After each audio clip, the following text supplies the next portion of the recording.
Hi, and a big thank you for your time on Lost in Labyrinth. Recently, I read something that brought to effect a changed perspective. It is quite intriguing to me, and I have often been surprised by how influences come from the most unlikely of places. In 2007, I read a masterpiece, Freakonomics, co-authored by economist Steve Levitt and New York Times journalist Stephen J. Dubner. The book had me at the prologue. The book opens a discussion of surging crime rates in US for about 3 decades between 1960s to 1990s. Even the most pessimistic estimates stated that the crime rates would double. Everyone was scared. The Republicans and Democrats agreed alike that violent crimes are out of hand and the criminals are only getting younger. They tried everything in their power: better policing, reintroduction of capital punishment, boasting a strong economy, or demise of the crack epidemic to check this menace, but failed miserably. But in early 1990s, to everyone's amazement, somehow the numbers started dwindling. But what led to this unprecedented and wildly unexpected turnaround? A theory surfaced that was quirky but had great explanatory power.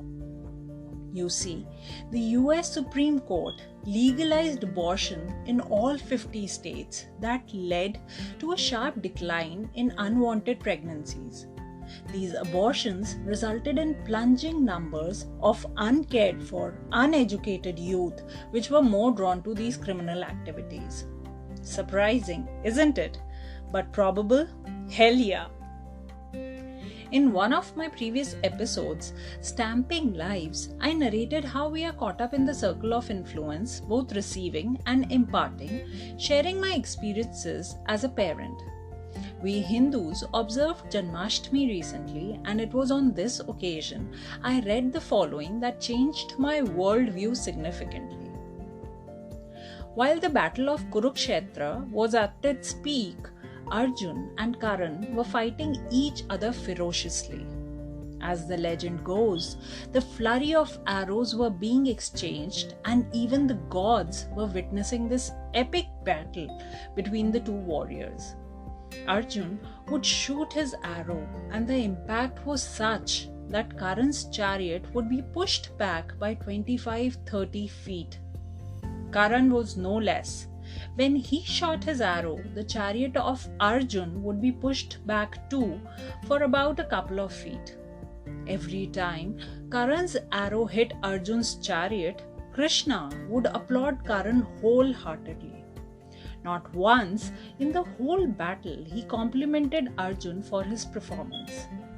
Puzzled, at the end of the day Arjun asked, "Oh Lord, I shot so many arrows that displaced Karan's chariot like a feather in the wind, but not once you appreciated.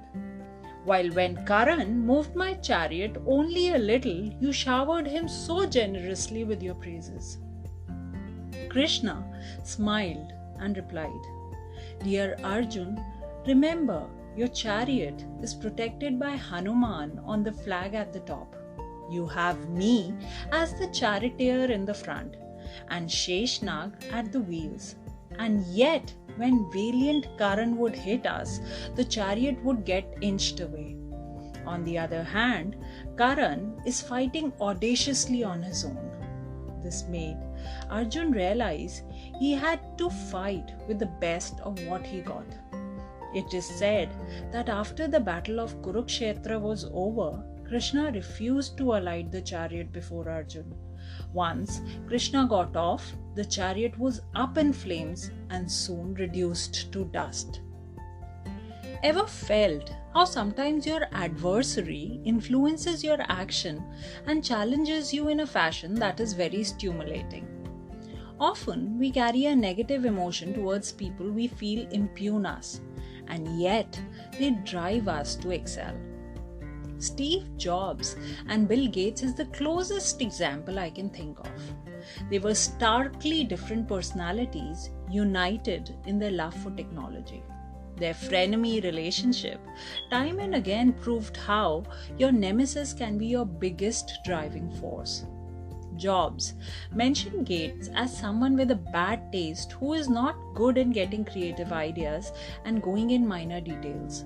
Whereas Bill Gates looked down upon Steve Jobs for being arrogant and his inability to do coding. However, their love for technology was so great that when Apple was sinking, it was funding from Bill Gates that caused Apple to rebound. Gates has been public with his remark that Steve Jobs is a visionary and really inspires him. The world of sports is replete with such examples. Roger Federer and Rafael Nadal are not only the closest of buddies but have great mutual admiration for one another. The couple have fought each other for 16 years on the ATP Tour and are just one Grand Slam title apart on top of all-time list. Austrian racer Niki Lauda and British F1 driver James Hunt is another glorious instance. So my dear listeners, I today share with you the most recent lesson into respecting our rivals. Always keep an open mind when you are challenged and toil hard towards the victory without directing your contention to hatred. Always keep your effort the center of your attention and not the person who you are challenging. Be honest in your appreciation. A worthy opponent only amplifies your performance, enabling you to learn and grow. With the following parting thought, I wish you a positive outlook and a happy weekend.